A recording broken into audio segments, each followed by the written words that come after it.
ओम नमः शिवाय। आज हम आपको सुनाने जा रहे हैं महाशिव पुराण का विद्येश्वर संहिता का 9वां अध्याय, जो है लिंग पूजन का महत्व। नंदिकेश्वर कहते हैं, ब्रह्मा और विष्णु भगवान शिव को प्रणाम कर चुपचाप उनके दाएं बाएं भाग में खड़े हो गए। उन्होंने पूजनीय महादेव जी को श्रेष्ठ आसन पर बैठाकर पवित्र वस्तुओं से उनका पूजन किया।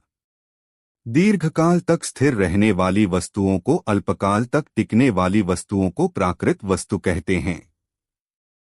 पुष्प वस्तु तथा हार, नूपुर, कियूर, किरीट, मणिमय कुंडल, यज्ञोपवीत, उत्तरीय वस्त्र, पुष्पमाला, रेशमी वस्त्र, हार, मुद्रिका, पुष्प, तांबूल, कपूर, चंदन एवं अगरू का अनुलेप, धूप, दीप, श्वेत छत्र, व्यंजन, ध्वजा, चंबर तथा अनेक दिव्य उपहारों द्वारा, जिनका वैभव वाणी और मन की पहुंच से परे था, जो केवल परमात्मा के योग्य थे, उनसे ब्रह्मा और विष्णु ने अपने स्वामी महेश्वर का पूजन किया।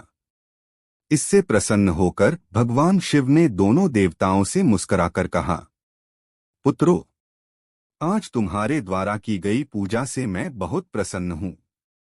इसी कारण यह दिन परम पवित्र और महान होगा।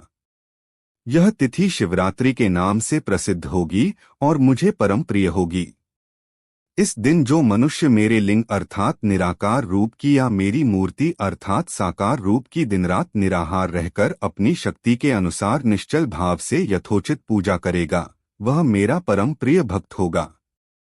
पूरे वर्ष भर निरंतर मेरी पूजा करने पर जो फल मिलता है, वह फल शिवरात्रि को मेरा पूजन करके मनुष्य तत्काल प्राप्त कर लेता है। जैसे पूर्ण चंद्रमा का उदय समुद्र की वृद्धि का अवसर है, उसी प्रकार शिवरात्रि की तिथि मेरे धर्म की वृद्धि का समय है। इस तिथि को मेरी स्थापना का मंगलमय उत्सव होना चाहिए। मैं मार्गशीर्ष मास में आर्द्रा नक्षत्र से युक्त पूर्णमासी या प्रतिपदा को ज्योतिर्मय स्तंभ के रूप में प्रकट हुआ था। इस दिन जो भी मनुष्य पार्वती सहित मेरा दर्शन करता है अथवा मेरी मूर्ति या लिंग की झांकी निकालता है, वह मेरे लिए कार्तिकेय से भी अधिक प्रिय है। इस शुभ दिन मेरे दर्शन मात्र से पूरा फल प्राप्त होता है। यदि दर्शन के साथ मेरा पूजन भी किया जाए तो इतना अधिक फल प्राप्त होता है कि वाणी द्वारा उसका वर्णन नहीं किया जा सकता। लिंग रूप में प्रकट होकर मैं बहुत बड़ा हो गया था। आथ लिंग के कारण यह भूतल लिंग स्थान के नाम से प्रसिद्ध हुआ। जगत के लोग इसका दर्शन और पूजन कर सकें, इसके लिए यह अनादि और अनंत ज्योति स्तंभ अथवा ज्योतिर्मय लिंग अत्यंत छोटा हो जाएगा। यह लिंग सब प्रकार के भोग सुलभ कराने वाला तथा भोग और मोक्ष का एकमात्र साधन है। इसका दर्शन, स्पर्श और ध्यान प्राणियों को जन्म और मृत्यु के कष्ट से छुड़ाने वाला है। शिवलिंग के यहाँ प्रकट होने के कारण यह स्थान अरुणाचल नाम से प्रसिद्ध होगा तथा यहाँ बड़े बड़े तीर्थ प्रकट होंगे। इस स्थान पर रहने या मरने से जीवों को मोक्ष प्राप्त होगा। मेरे दो रूप हैं, साकार और निराकार। पहले मैं स्तंभ रूप में प्रकट हुआ, फिर अपने साक्षात रूप में। ब्रह्म भाव मेरा निराकार रूप है तथा महेश्वर भाव मेरा साक्षात रूप है। ये दोनों ही मेरे सिद्ध रूप हैं। मैं ही परब्रह्म परमात्मा हूँ। जीवों पर अनुग्रह करना मेरा कार्य है।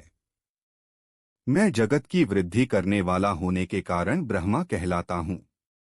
सर्वत्र स्थित होने के कारण मैं ही सबकी आत्मा हूँ। सर्ग से लेकर अनुग्रह तक जो जगत संबंधी 5 कृत्य हैं, वे सदा ही मेरे हैं। मेरी ब्रह्मरूपता का बोध कराने के लिए पहले लिंग प्रकट हुआ, फिर अज्ञात ईश्वरत्व का साक्षात्कार कराने के लिए मैं जगदीश्वर रूप में प्रकट हो गया।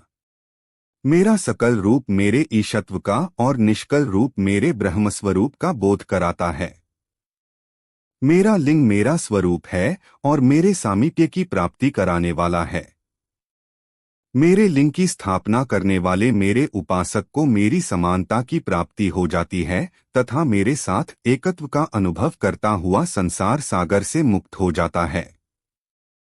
वह जीते जी परमानंद की अनुभूति करता हुआ शरीर का त्याग कर शिवलोक को प्राप्त होता है, अर्थात मेरा ही स्वरूप हो जाता है।